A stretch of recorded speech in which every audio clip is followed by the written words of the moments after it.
दोस्तों नमस्कार। आप सभी देशवासियों को नवरात्र की बहुत बहुत शुभकामनाएं। आज जो मैं बात करने जा रहा हूं वो बहुत जरूरी है, खास करके बिहार चुनाव के लिए। और इस बात को आपको लास्ट तक सुनना है, जिससे कि आपको कोई ठग नहीं सके, आपको कोई वोट चुरा नहीं सके। आप अब देखोगे कि भगवा कलर का वैन, पिकअप आपको रोड सड़क गांव में दिख जाएगा। कुछ दिन के अंदर में आपके पास जाने वाला है आपका वोट चुराने के लिए। ये भगवा कलर आरएसएस का कलर है, जो कि 14 बार अंग्रेजों से माफी मांगा था, गिड़गिड़ा गिड़ा के माफी मांगा था। और ये आरएसएस के नाम पर फ्रंट पे जाके बीजेपी आपके सामने आएगी। तो इन लोगों से आपको सवाल यही करना है कि क्या यूपी और बिहार में लाखों स्कूल बंद कर दिया गया, गरीब किसान मजदूर का जो पढ़ने का एक केंद्र था उसको बंद कर दिया गया, क्या मैं उसको वोट करूं?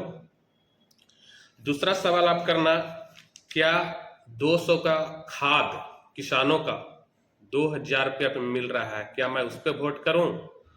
तीसरा सवाल करना कि हर साल 2 करोड़ नौकरी देने की बात कहा गया था युवाओं को, बेरोजगारों को, और हर साल अब लाखों करोड़ों युवा रोड पर घूम रहे हैं, क्या मैं उस पर वोट करूं? क्या 300 का सिलेंडर अब 1300 रुपया में खरीदना पड़ रहा है, उस पर वोट करूं?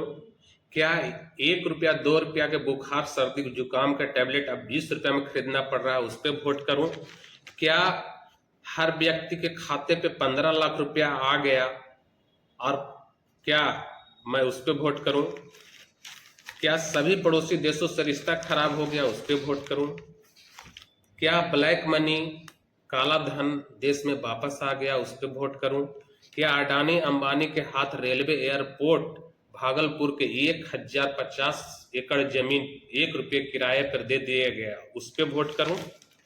क्या बेरोजगारी, गरीबी, महंगाई और सैकड़ों किसान युवा हर दिन हजारों की संख्या में आत्महत्या कर रहे हैं, उस पर वोट करूं?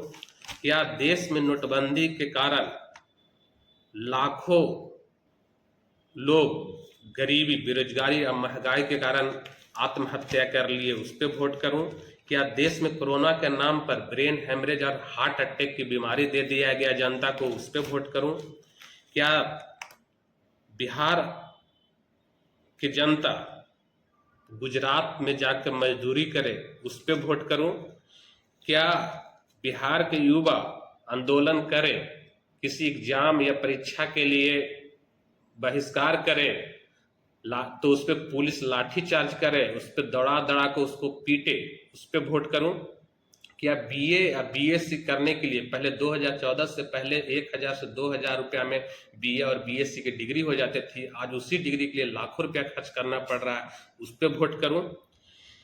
किसान के केसीसी के नाम पर 50,000 रुपया का लोन दिया जाता है, सरकार उसको बार बार घर पे जाके लोगों को भेज के टॉर्चर करवाती है, बैंक कर्मियों को भेज के टॉर्चर करवाती है, और अडानी अंबानी का 10 लाख करोड़ माफ कर देती है, उस पर वोट करूं?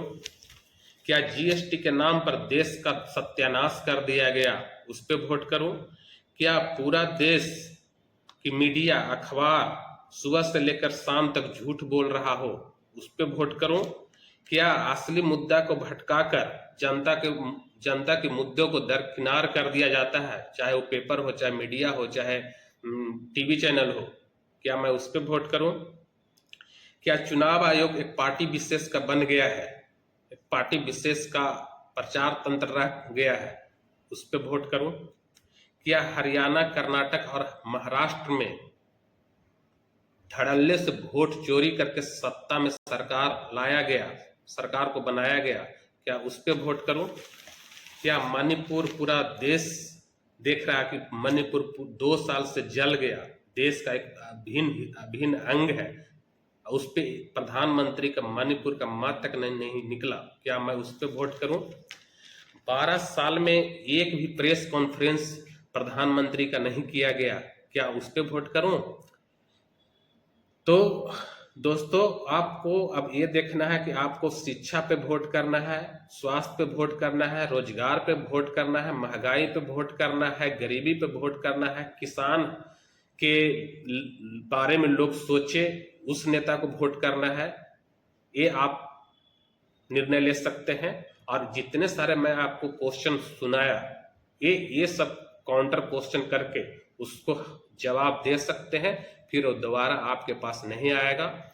मैं जहां तक लगा, जहां तक मुझे समझ में आया कि आपको इस टाइप के प्रश्न उठाना चाहिए, और इससे भी ज्यादा आप जानते हैं तो आप उसके सामने काउंटर क्वेश्चन करके उसको मुंह बंद कर सकते हैं।